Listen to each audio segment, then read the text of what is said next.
Hi, I'm your host, Dave Kemp, and this is Future Ear Radio. Each episode, we're breaking down one new thing, one cool new finding that's happening in the world of hearables, the world of voice technology.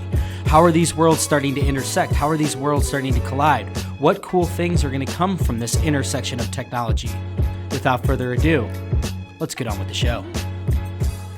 Okay, everybody, and welcome to another episode of Future Ear Radio. I'm joined here today by Shadi. So, Shadi, tell us a little bit about who you are and what you do.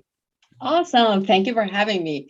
All right. So, as you said, I'm Shadi, and I typically skip my last name because it's a crazy last name. It's Chakoutahi. And so I am the founder of Staffing Proxy. We are an HR and recruiting organization dedicated to the hearing healthcare industry. Yeah. Perfect. I love it. And like you said, you're kind of like Cher, or you're like, Madonna. You're just one name. You're just Shadi. Yes, just Shadi. Just Shadi. Well, this is awesome to have you on. The first time we met was, I think, down in like Cancun for one of the Elite shows back when you were back when Elite existed and back when you were one of the reps there. And so got to know you a little bit there. And it's awesome how this industry tends to be the kind of king of like things coming full circle and, just sliding doors kind of thing. So it's great to reconnect with you because I do think that you're in a really interesting position right now. And I think that, as is the theme on this podcast lately, it's kind of this notion of like the state of the hearing health industry, and sharing a lot of different perspectives about this evolving nature of it. And so as somebody that's in this staffing world, I think that's really fascinating because you're talking to a lot of employers, a lot of prospective employees. And I think you have probably a really interesting finger on the pulse of what's going on kind of like under the radar right now. So why don't we start though with your backstory a little bit, share how you came to even join Elite. I believe that was the origin of how you came into this industry. And then maybe just kind of talk through how the whole genesis of Staffing Proxy came to be. Yeah. So it's my joining Elite is an interesting story on its own because my background, my bachelor degree is in electrical engineering, so nothing to do with HR or recruiting. And then throughout the years, I transitioned to managing and leading people. And I realized that really as an engineer, managing and leading people just didn't make sense. So I got my MBA and then I got into more leadership and management roles. And later on, a friend of mine, she was part of Amplifon Global, and throughout events, family gatherings, and everything, I kept running into a few of the folks from Miracle Ear, and they were telling me that we have medical retail locations and we have customers, patients coming and buying hearing aids, and the whole thing just didn't make sense to me. What do you mean people buy hearing aids? It just was a foreign thing to me. And later on down the road, you're up and down in your career. And I had a conversation with them, and it appeared that I was actually doing something very similar in my prior position than Elite. And that's it. I joined Elite. And it's interesting how Staffing Proxy came about because I want to say it was the second week that I was part of Elite. And I was out in the field in the East Coast with one of my field reps. And it was the very first client or member, as Elite folks used to call it, that I was visiting. And we're visiting, it's this amazing client. She had, keyword, 3 private practices. And the first thing she told us as we met her was that I'm extremely short-staffed. I need help with finding an audiologist. And the rep said, no worries, we'll place an ad for you on Indeed and we'll go from there. The whole time flying back home, I kept thinking to myself, you can't just place an ad in a recruiting platform and expect a business owner to just find someone and fix the problem. Recruiting and hiring people is a long process. It's a complicated process. It takes time, and it was just crazy to me that there was not a dedicated resource. And we didn't even get to spend time with that individual understanding why she was even short staffed to begin with. So this whole thing was in back of my mind the whole time, that when the time is right and when I have the opportunity, this is what I want to do.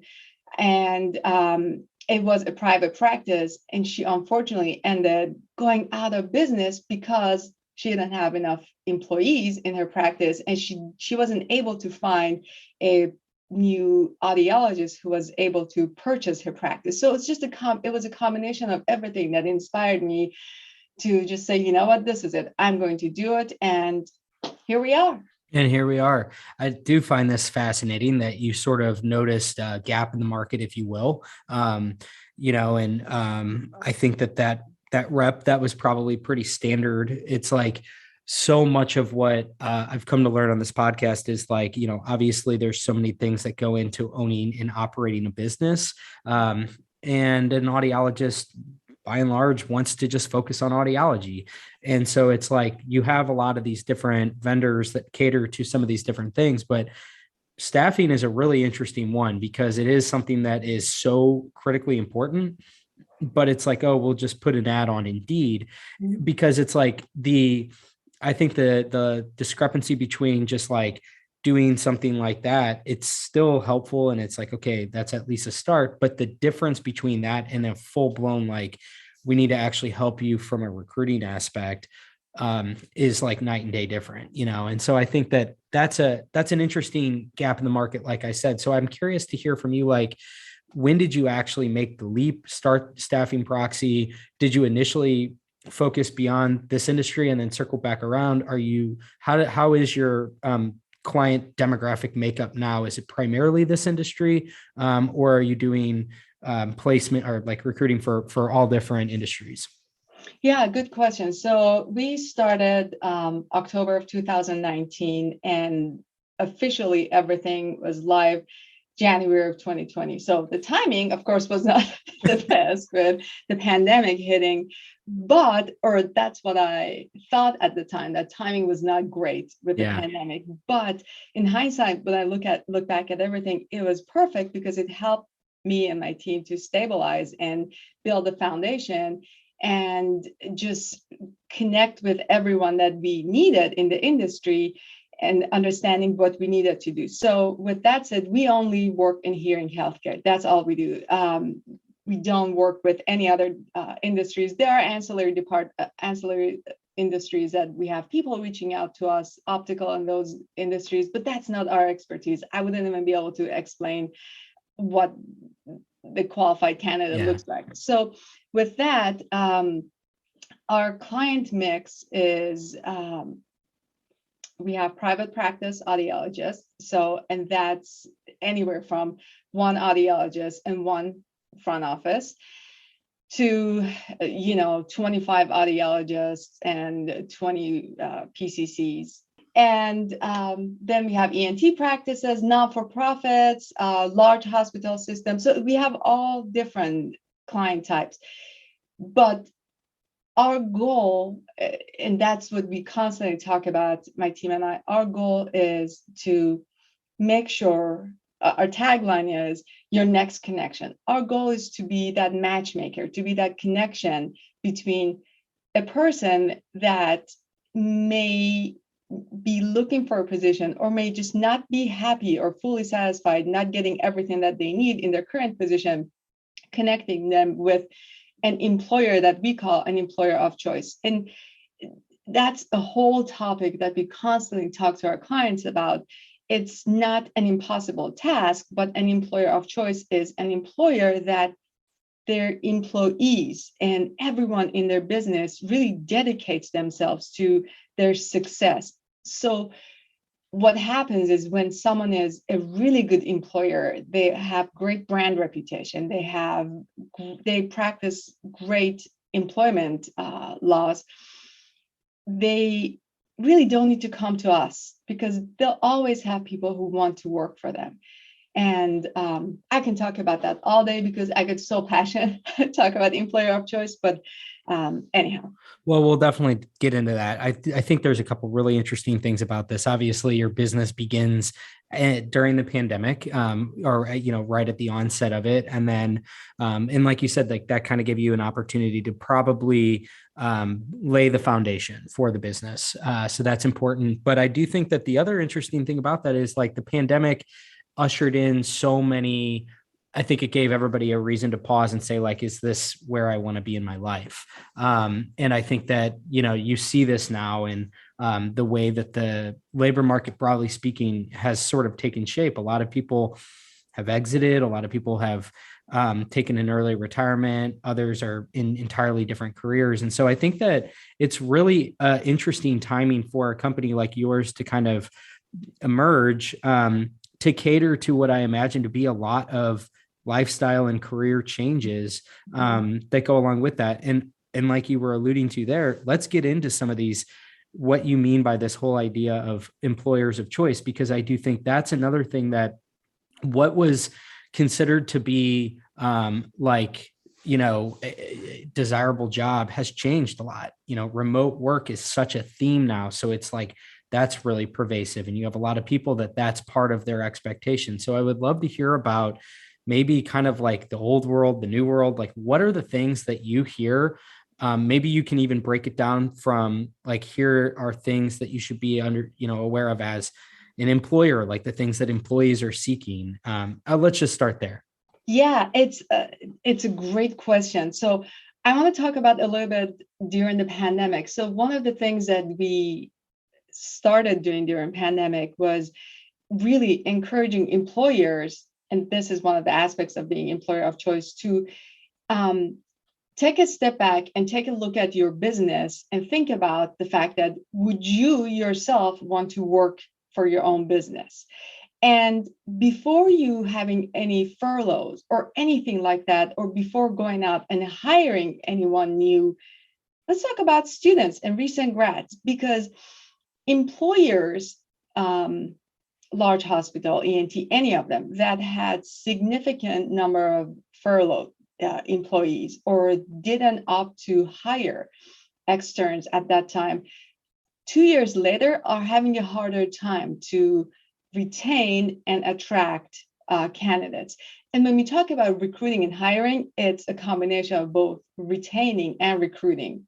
So then when you talk about teleaudiology and remote audiology or remote work, it's really interesting that you brought that up, because we had a client that had, in beginning of 2021, we had remote audiology position with them posted. And it was just such a new concept that we would have candidates applying to just get on the phone and challenge us about the fact that, why are you even talking about this thing? This is such a taboo. Whereas now, fast forward, I would say 4 out of 10 candidates that we talk to, they ask us, is this a remote position? Do you have any remote audiology position? So it has become a norm. And when we talk to employers, we tell them, is there any way you can possibly integrate some kind of maybe 1 day a week remote in your practice? Just think about it, because the world has changed. And some of the other things that we talk to our employers that are working towards becoming an employer choice is the days of having someone staying in your practice until they retire, those days are long gone. So let's think ahead and always have a plan as to what if someone was going to give you their termination notice, what would you do? And to avoid getting to that point, number one, let's take a look at the compensation plan that you have. Just because you're hiring new people or you're looking to hire new people and you've had to adjust your compensation to attract new people, doesn't mean you should ignore your current employees. And we see that so often. We see that, a practice is looking to attract new audiologists and they tell us, oh, just go ahead and you have permission to look from, 65 to 95 for base. at the same time, we have individuals from the same practice approaching us and say, hey, can you find me a job somewhere else because my base is not good enough? So those are just checkpoints that practice owners, business owners need to have just honest conversations with themselves. Benefits are so important. And I understand as a small business owner, it is a huge investment, but your employees are your biggest investment at the same time. So if you really are not offering health benefit, that's not, you're not an attractive employer.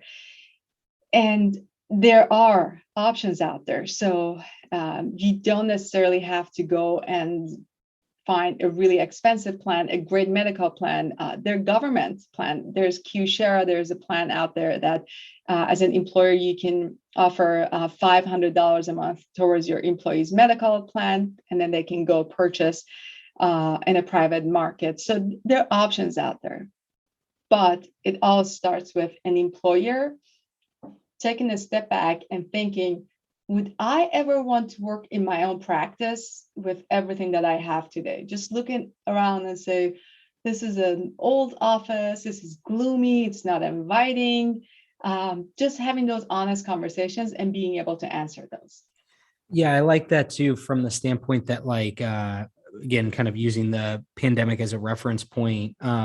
It was such a good time for, I think, the status quo to be challenged. And I think, to your point, like, things that were taboo 2-3 years ago are now becoming commonplace. Like, working remote is, especially for all different types of generations, but I know, speaking as a young person, I know it's really popular among young people. And so it's like, if you're looking to attract young talent, then you need to really be aware of what are the things that matter to young professionals today, or working parents, like all these different things that you want to be able to have time to where you don't have to have your kid at daycare all 5 days of the week, because we know how expensive daycare is. So you want to be able to have that kind of flexibility. So I think everything that you're saying is, I think it sort of resonates. Like, I think everybody can kind of relate to this. And I think the challenge, though, is, as an employer, again, it's like you're already dealing with so much change from a business standpoint. And now it's like, okay, now I also have to figure out how I'm going to adapt to this new changing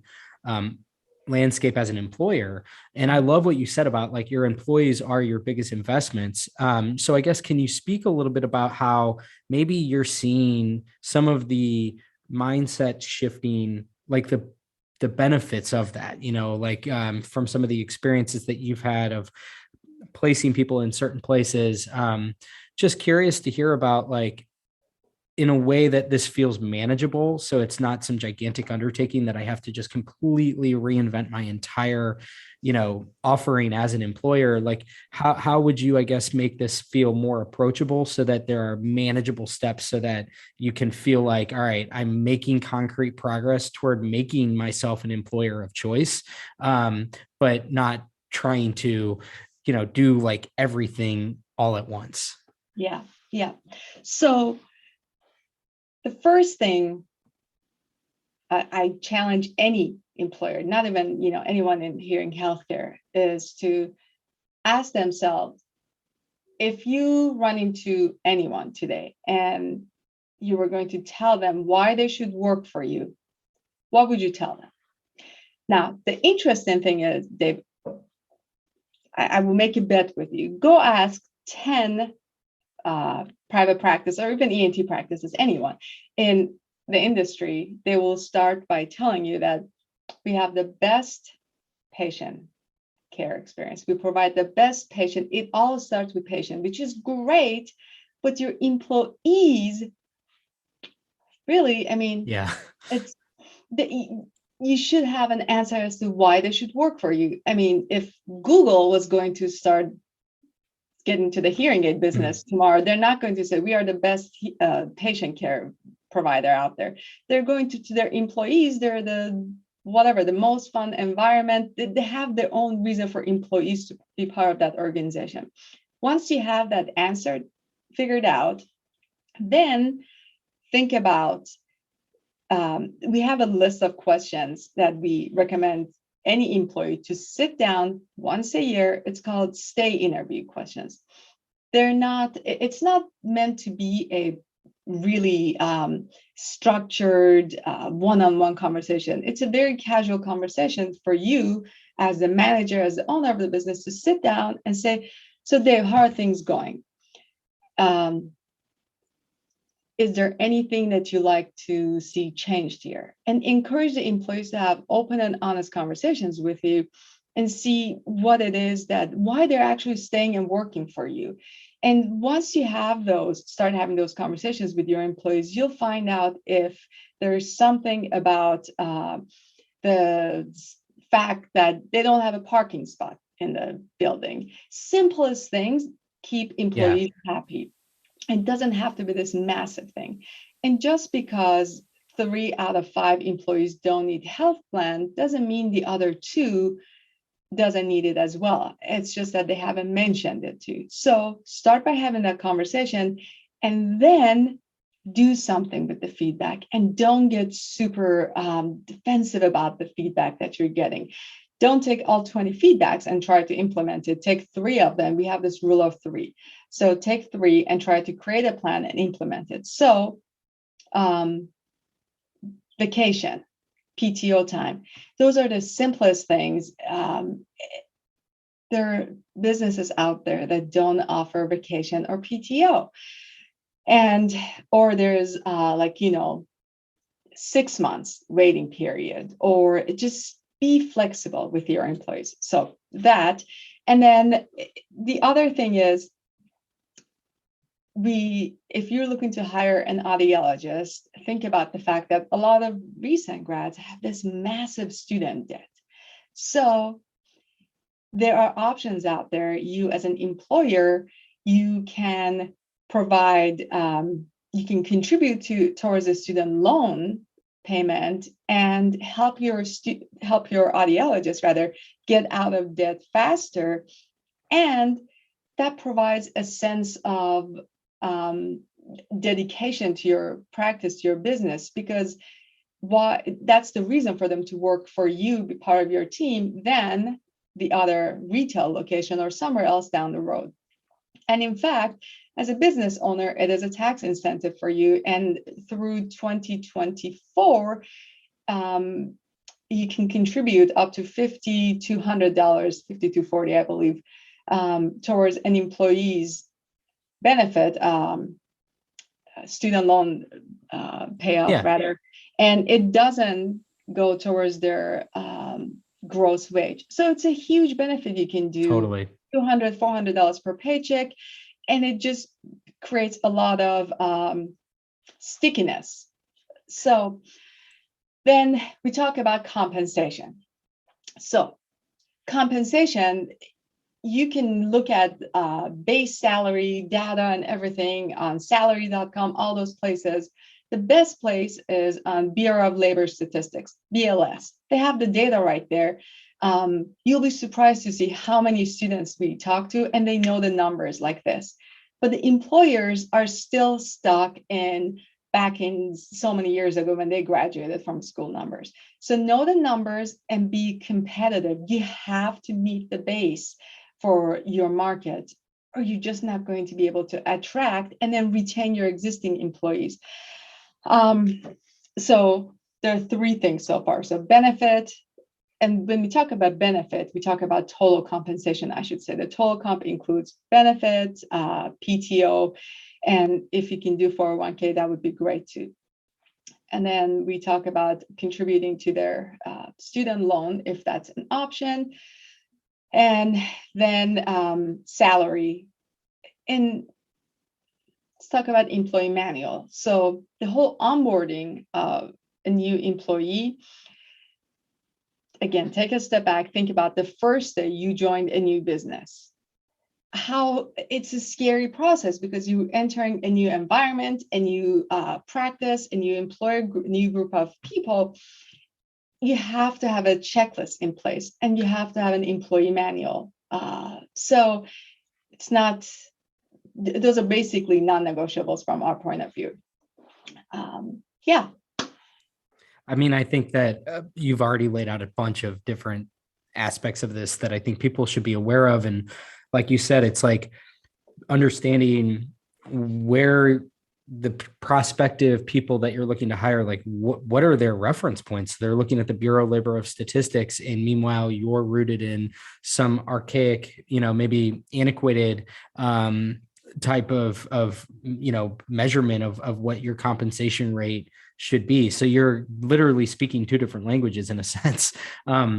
So turning the tables a little bit, to talk about, so I think that was a really comprehensive overview of some things that you should think about as an employer, but for employees, especially within this industry right now, like you said, there's a lot of issues around student debt. So I think that's a huge thing that I think young professionals need to be really conscious of. And I know that most of them is like, okay, how are you going to dig yourself out of debt, and what are the best ways in which you can do that? And then, just in addition to that, just there's a lot of transition going on right now in this industry, a lot of different people moving in and out of different roles and different companies and all that. So I guess like just now appealing to that particular audience, what are some things that you think they should be aware of right now in the current landscape, from, I guess like, where are you seeing opportunities that might not initially be top of mind that you have to sort of usually bring and surface to their attention and say, did you ever think about doing this? I know that a lot of incoming audiologists, young professionals, a lot of the times they're like, I want to get into pediatrics, or I want to, do something in whatever. But what I don't often hear is I want to get into private practice. So I'm curious, like, why is that? And so just, I'd be curious to get your thoughts on the kind of the environment right now, where maybe some of the opportunities are, and just some things to think about as somebody that might be moving or looking to move into a new role. It's interesting that you mentioned pediatrics, because this year specifically, and I have the exact breakdown because we keep track of everything in our system, but I want to say it's somewhere around upper 60 percentile of the externs and recent grads coming out this year that we have talked to. They want to go to a practice that does pediatric and cochlear.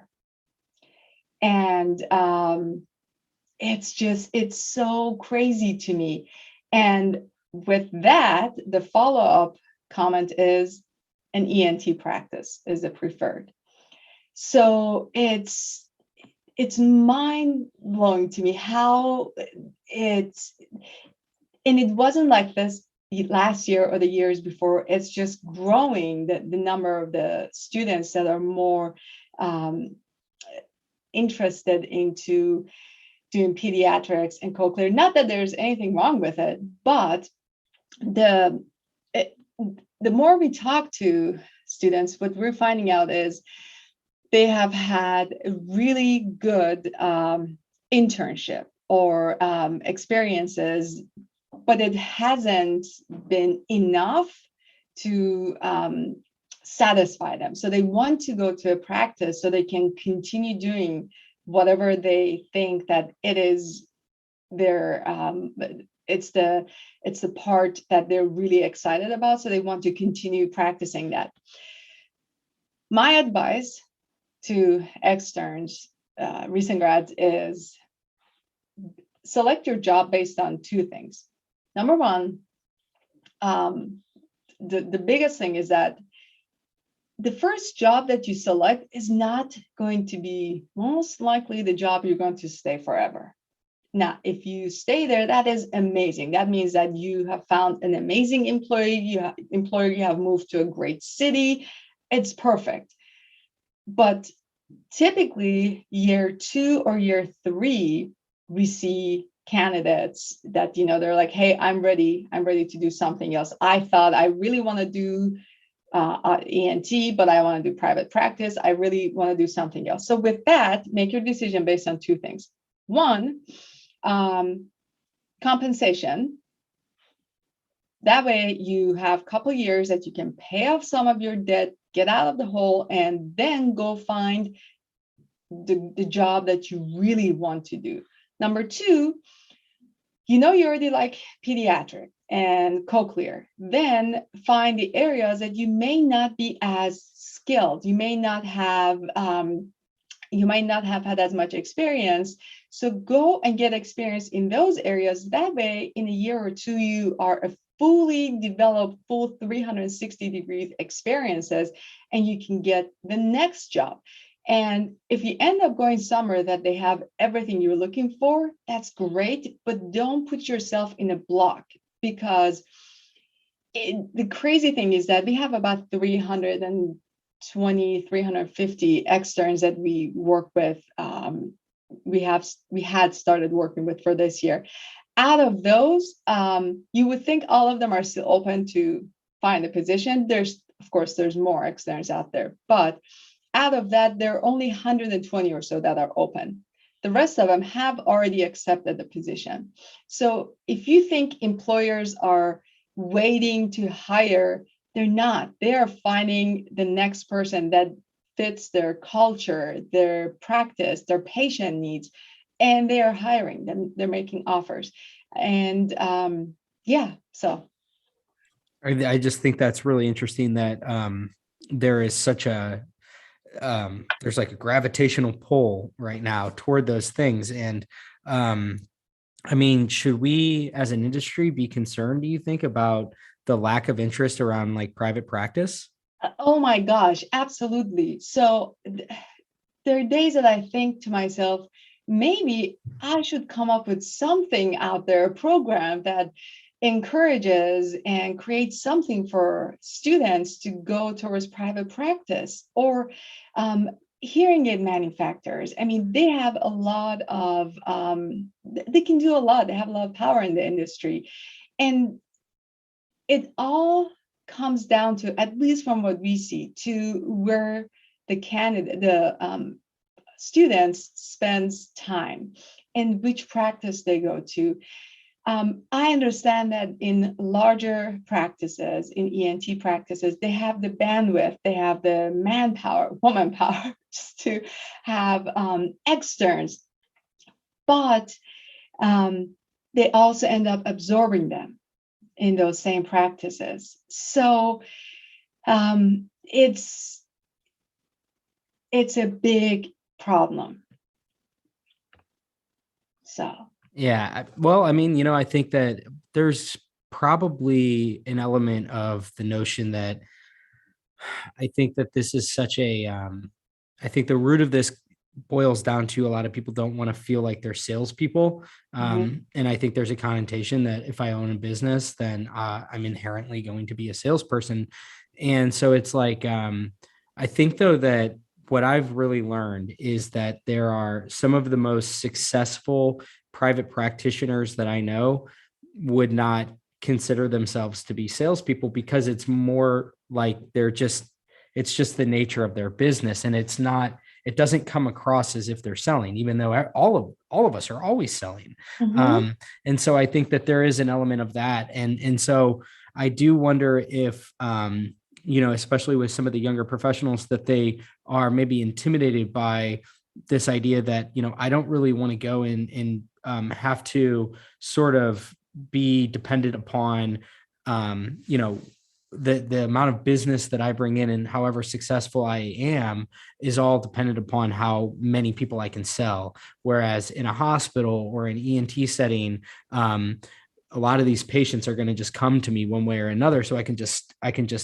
be altruistic and help them that way. But I do think that the argument that I would make for private practice, based upon the people that I know and all of the successful practices out there, is, by being your own boss, you can shape the way in which you are a provision of care. And so you can really dictate, like, here is exactly how I see this, role of the audiologist looking in a, when everything kind of flows through me. So I just think that there might be I kind of can see why some people might be turned off, I guess, by the idea of private practice. I'm curious as to why it feels sort of like there's a sudden rush of people moving in the opposite direction now. And I think that it just it begs the question of like how, as almost a brand, like can private practice salvage itself? Like, what's the answer there? And I'm not quite sure I know the answer. Yeah, I don't know either, but I also wondered, and I've reached out to a few individuals just to see if they can give me any insight. But I do wonder if subconsciously most recent grads think that by going to a large hospital system or larger ENT practice, their position is safe if there's going to be another round of layoffs, furlough, and things like that. Whereas in smaller practice, that's not an option. The other thing is this year, more than ever, we have the incoming audiologists. They're so savvy when it comes to health plans, benefits, employer's contribution percentage, if it's employee only or family, and 401k percentages. And that's one of the things that we see in larger organizations. They have better health benefit plans. So our approach has always been, listen, don't say no to a position. You can always find ways to negotiate. So go with what you really want to do, check those boxes, and then make the decision. Don't say immediately no. Mhm. Um, so I had a really good conversation. So this is like, yeah, for anybody that's listening that is digging this topic and you want more, I highly recommend listening to the episode I did with Ashley Hughes, because she did we had a whole conversation, and she's really kind of an expert in this whole collaborative negotiation space.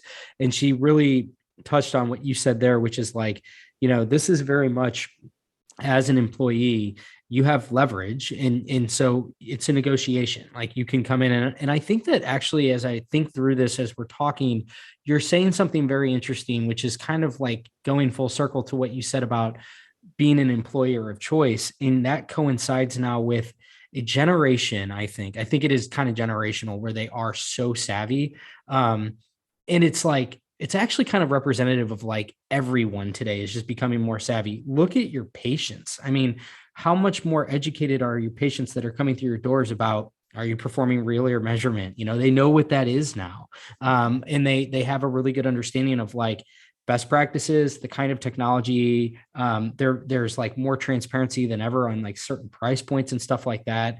So I feel like, you see this every single day with your patients. You should understand that you're kind of seeing the same thing in the labor market as well with the people that you're trying to hire, because they're really read up on this. They know, like, here are the things that I should be really well aware of. Here's the types of benefits that exist. We're also talking about a generation that's like more indebted with student loans than ever. So of course they're going to be, their backs up against the wall, like more so than ever, of having to be really cognizant of the things that matter most and being able to like make sure that they navigate this properly. And so I guess this is an appeal to the private practices out there, is like, you gotta talk to Shadi, but you gotta be really like well versed in the things that matter. And I think that this whole concept of being an employer of choice is important and is going to increasingly become more and more important as time goes on, because I do think that you look at like kind of these macro trends, remote work, and how much more conducive everything is toward that now. It's becoming easier and easier as an employee to find work. And so unless you're a really desirable target of employment, I think you're going to be left with having a harder and harder time finding people to fill these roles, because they have options. mhm. Yeah, you're completely right. They have options. And the other thing that we're noticing is, and it kind of started, I would say, towards the August graduates last year, that the new workforce, they are actually asking us about the employer's employment practices, if they're equal employer, and which I'd never seen anyone asking about that. They would just go do research and figure out if the employer is a good or bad employer, and they would ask us, not as openly. We are an LGBTQ business enterprise, and I am amazed at how many candidates just openly ask us, hey, is the employer an LGBTQ friendly employer? If they're not, I don't want to even apply. So those things matter to the newer generation.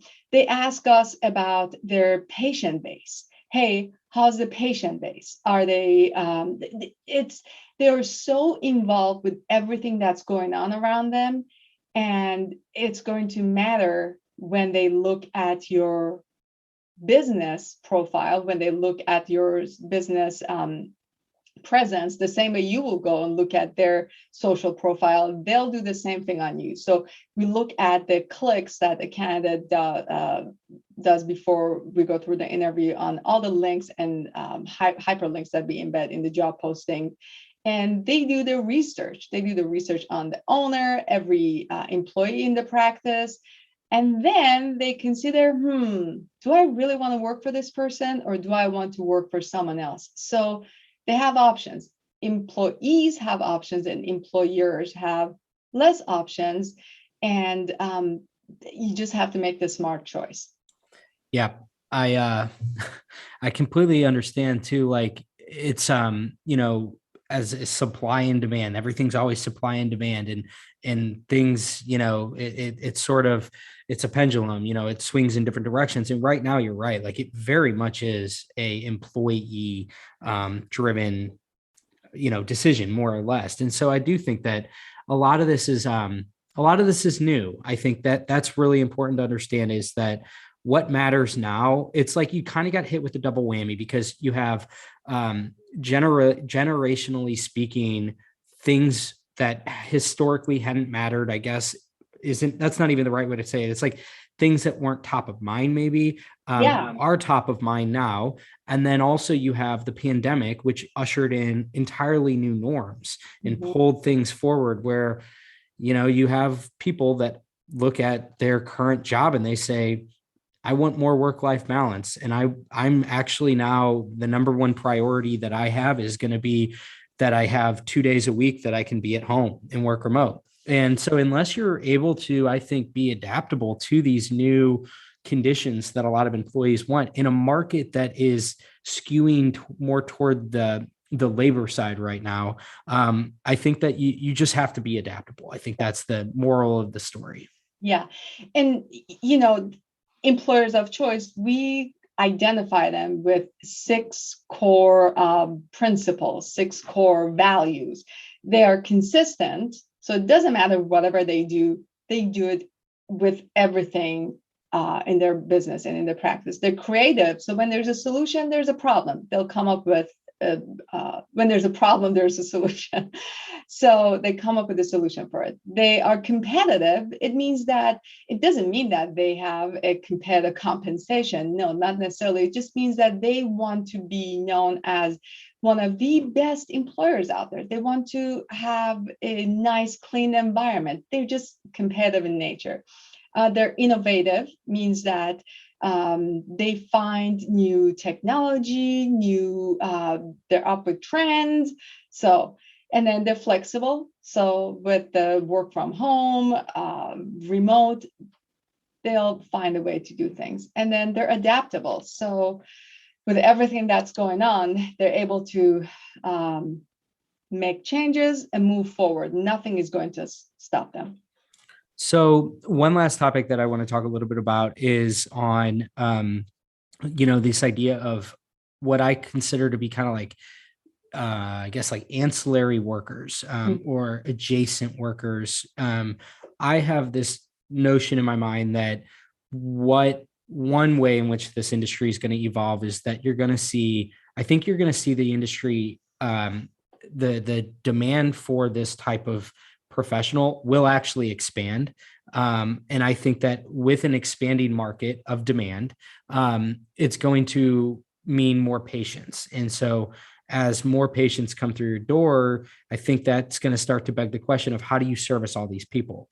Some of these people might not be full blown, gold star, like I'm going to buy that person's going to buy hearing aids for me and I'm going to have, I'm going to make a lot of money on this person, but there might be a lot of opportunity around service-based business. I think as this industry continues to move in a lot of different directions. And so my question really is like, you have hearing instrument specialists, you have front office staff, you have technicians, you have non-audiologists that I think are going to become increasingly more important to figure out how do you employ people that aren't necessarily audiologists, but that can do a lot of not necessarily just administrative work, but a lot of that like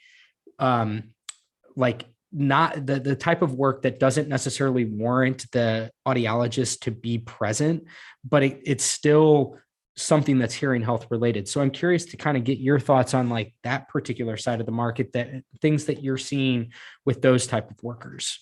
Yeah, so finding patient care coordinators, front office, and audiology techs is actually one of the favorite things to do for us. And in fact, whenever there's a position like that, the team in the office is like, oh, I want to help, because from my point of view, if the practice is open to having growth potential for that individual, it is an amazing job. And I always compare it to the optical tech at the practice that I go to. She always takes care of replacing the lens, taking care of me buying a new pair of glasses, whatever it is. She has the fun job. And she also answers the phone. She's the point of contact. And she's the one that I look forward to seeing. And I hope she's on commission. So that's the position I look forward to, that I look forward to working with. So PCCs are extremely underutilized, I think, in practices. If the audiologist has is willing to share some of the knowledge, some of the information, and help get them started maybe with clean and check or some of those things, they have bandwidth and ability to do more than just answering phones and everything. And then audiology techs are not a lot of practices, unfortunately, use audiology practice aud techs. And I think it's because some states have an actual program in place and some states don't. So it is all dependent on the owner of the practice and the audiologist in the practice to spend time and create a development and growth path. But that's the thing. If there is not a growth and development path for that PCC front office or those in entry-level positions, what's to look forward to? If you have that stay interview with those individuals, they're going to tell you, well, there's nothing to look forward to in this job. There's no growth. There's no next step. So we always talk to our clients when they ask us, hey, I'm adding a new PCC. We ask them, what is the growth potential? If we find someone that is driven, motivated, and wants to make all the differences in the world, are you open to teaching them stuff? And they'll become your aud tech or eventually get in their HIS. And I mean, that's that. So I've heard a few examples of just, meeting people and them telling me about that exact situation. And to me, like, that seems like a really, really smart game plan, because I think that, again, it's like, we're already kind of looking at an environment where it's hard to find good talent. So maybe the playbook is grow some of your own talent in a sense. Right. And yeah. I love what you're saying there too, with like, if you can come up with some sort of growth, like a development plan, and actually really go through your calendar of any given week and really like identify, here is every single patient interaction that I met with, and be honest with yourself and say, what of this could I truly delegate? And then I think reverse engineer it and say, okay, well, what's the path that I need to bring my people up to speed to be able to do those different things. I think that it actually solves two things. One, I think it's a retention strategy, an employee retention strategy, because it gives them, like you said, something to look forward to. It gives them a sense of growth. And then the other is, I think that it gives you a lot more flexibility of figuring out, here's where I actually need help for that can only be done by an AUD, or some sort of licensed medical professional, and then and really be able to see, like, actually, I do need help, but I don't actually need help from an AUD. I need help that's more of this like administrative type thing. So Yeah. I think it's an interesting exercise that everybody should maybe be thinking about. And think about it from your front office or your employee's point of view. If someone like me was going to reach out to them and say, hey, I have another opening down the road, would you like to talk to me? They would probably say, no, thank you, because I have growth opportunity here and I am getting trained to become whatever. Whereas the position you're telling me, I'm just going to answer the phones and be in a stagnant position, especially in rural locations when, where it's so hard to find a talent that's going to, pack their life and move across the country. Take advantage of your existing PCC, or they may know someone that would like to come to the office, start working as a PCC, and then become your right-hand person. I always say this to, one person practice. If you're one audiologist or one HIS and you're looking to hire that first person, which is the scariest thing, and let's find you someone. Don't hire one PCC, one HIS all at the same time. Let's hire you a PCC that is driven and is going to help you with everything else, so you can empty some of your calendar and your time, open up some time, and that person also can get trained to become an HIS or whatever. Then you'll hire someone else. So. Well, I love that too, because you can make that part of the pitch. Like, I'm going to help you to graduate into this role. And like, I think that from a career development standpoint, that's going to be really appealing to people. Is like, part of the reason why I want to join this job is that I'm being given a clear, defined path toward my next career advancement. That's not just a promotion and not just a bump in my salary. I'm actually going to become a hearing instrument specialist, which is applicable for our industry, right? But I think that applies to lots of different walks of life out there. That's the kind of stuff that matters to people that are the kind of employees that you probably want to hire in the first place, because they're motivated and driven. Yes, 100%.